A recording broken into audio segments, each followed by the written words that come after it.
This is by far the easiest DIY build I've ever done. In fact, it's so easy, I'm gonna do it before the intro. Done! Okay, but I do have some alternate pieces you can use and a way to make this less permanent, so all of that plus a bunch of other cheap and easy props for Daggerheart coming up. What's also coming up are a few ways you can use the sponsor of today's video, Describe, to enhance one of the coolest features of Daggerheart. Welcome to the table. I'm Kelly and we've got a lot to get to in this video, so we better prop to it. Adding these adhesive plates to your GM screen is a really easy way to make a cool fear tracker for Daggerheart, but it also means you can hang all kinds of other stuff on the outside of your GM screen, which is useful for any game system. These plates are ferrous, meaning that magnets will stick to them. They come in a pack of 4 and they're pretty cheap. I found these cool skull fridge magnets that come in packs of 6, which is perfect because fear maxes out at 12 in Daggerheart. But if you don't like the skulls for your fear tokens, you can use any kind of magnets. I also found these cool wooden magnets, which are more of a chill vibe compared to the red death skulls. If you don't want to make this a permanent fixture on your GM screen, you can get these clip magnets. Just take 2 of these metal strips and stick them back to back, and then put the clip magnets on one side. Now you can clip it on top of your GM screen and remove it whenever you want. While you're collecting fear and plotting your player's demise, your players will be collecting hope. They can just mark that on their character sheet, right? No! They need fun little tokens too. And I don't want to toot my own horn, but I think I found the coolest little hope tokens. These little gems are fake ice chunks for vases. A vase if you're nasty. You can get this multicolor pack so your players can choose whichever color they want for their hope tokens. Or if they're truly chaotic, they can use all the colors together, but don't do that. Between sessions, they can mark the number on their character sheet so they don't forget. You can also get them in single color packs, and the red ones would make great fear tokens if you didn't want a tracker on your GM screen. Before we get to something that I made to address one of the most common criticisms of Daggerheart that I've seen online, I want to show you an easy way to measure distance.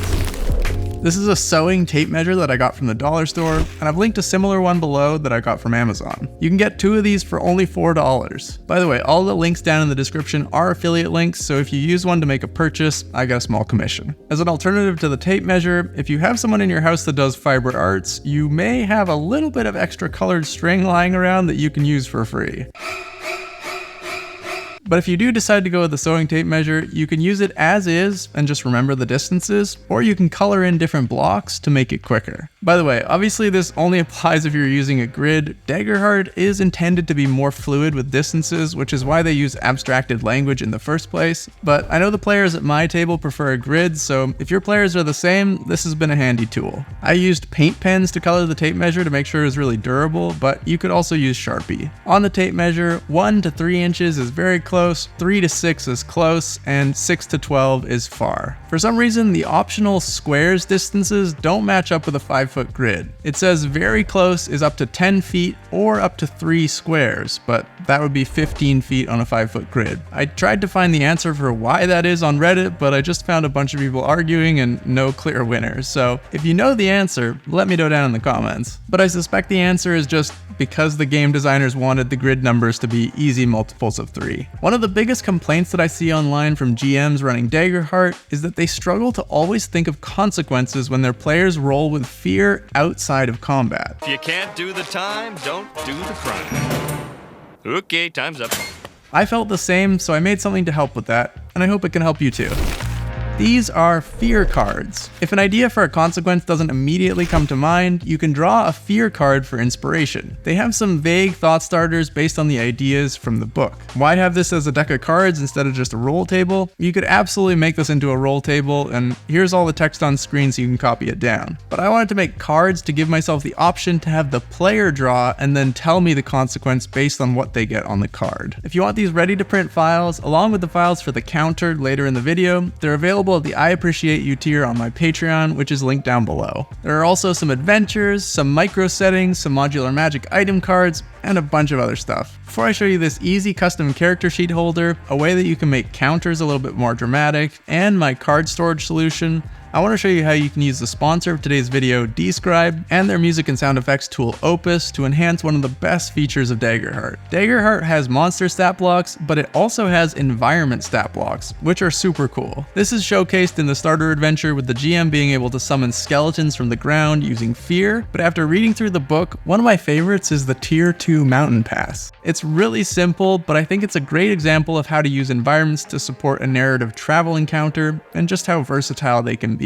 The Mountain Pass has 4 features: engraved sigils, avalanche, raptor's nest, and icy winds. You can narrate these features on their own, and it would be a great experience at the table. But you can really bring the whole encounter to life using Opus, the music and sound effects tool from Describe. You can use the blocks in Opus to prep an environment ahead of time and put everything you need in one easy to find place. To build the block, we can hit the plus and then search for a description of a mountain pass. Next, we can add some ambience, some music, and some specific ambience and sound effects for each of the features. Now when it comes time to run the environment, just scroll to the block you've created and play the music and ambience as your players explore. My players always comment whenever I use ambience at the table because they feel it adds another level of immersion beyond just music. And in case you haven't heard of Describe before, they started out providing descriptions that you can use in your games. They have descriptions for everything from characters to spells to weapons to whole environments. There are a ton of free ones on the website, so definitely go check them out. I often use the descriptions as inspiration or thought starters when creating stuff for my own games. Describe now also offers music and sound effects through their platform called Opus. Opus has over 7,000 music, ambience, and sound effects tracks from Michael Gelfi Studios. You can create blocks to gather descriptions, sound effects, and music. There are tons of community-made collections and playlists, or you can make your own to fit your campaign's specific feel. You can try everything out with an extended 30-day free trial by using the code PowerWordSpill at checkout. Head to the link below to bring your environments to life. Before we get to a simple solution that makes the Daggerheart card box more usable, I want to show you what I'm doing for my character sheet. I really like all the cards that come with Daggerheart, but it does mean that your abilities are quite spread out, and you either need to copy down your abilities onto a piece of paper or store the cards between sessions. I really like the sidecar in the Quick Start adventure, which was the explainer sheet that went next to your character sheet. That gave me the idea to make a card sidecar,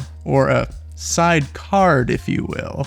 What's that? You won't? Okay, just me then. I give you the side card.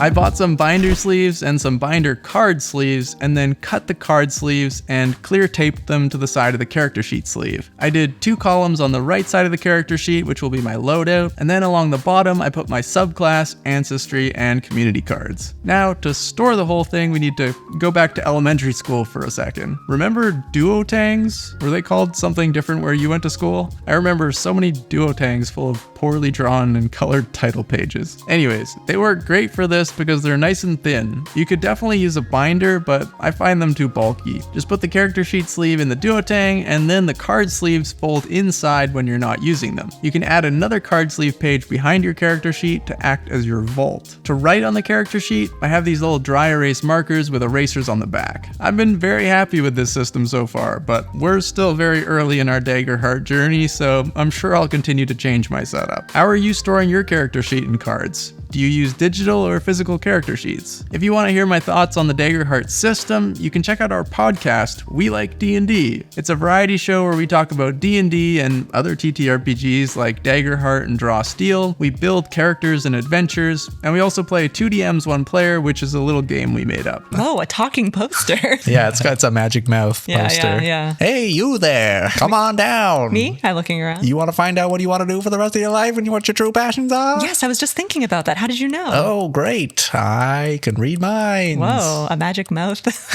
with other talents. That's what I used to be called in college. You friggin' wish, dude.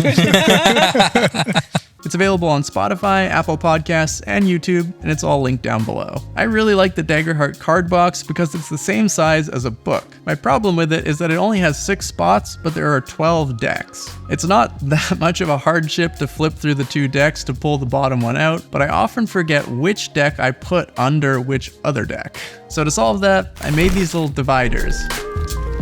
They're the size of a card plus a little tab that you fold up. So you can put the bottom deck in, put the divider on top, and then put the top deck in. And to make this work, you have to put 3 decks in one slot, so I put the community deck, the ancestry deck, and one of the domain decks on top. With the dividers, now you can see what's underneath and you can quickly access the bottom deck without shuffling through all the cards. You can obviously just cut this out of plain paper, you don't have to get it printed, but I got this printed on cardstock at my local print shop and then cut it out, so it feels a bit more premium. After cutting, just score the tab at the back of your knife and then fold it up. This print file is available at the free tier on my Patreon, which is linked down below. Counters are a big part of Daggerheart. I made a short recently about using the draw 20 cards as counters, which works great. But if you don't have those, I also made this little scorecard counter. It hangs on top of my GM screen and the number is visible on both sides, so both my players and I know where the counter's at. The counter goes from 1 to 15. Why 15? Because it was what I could fit on two 8.5 by 11 double-sided pages. After cutting out the cards, just punch a hole in the top and clip them together with a ring. I got these clip rings off Amazon to hold it all together, which I've linked down below as well. Are you playing Daggerheart right now? Let me know what you think of it down in the comments. If you want some more props that you can use with pretty much any system, check out this video here. I appreciate you.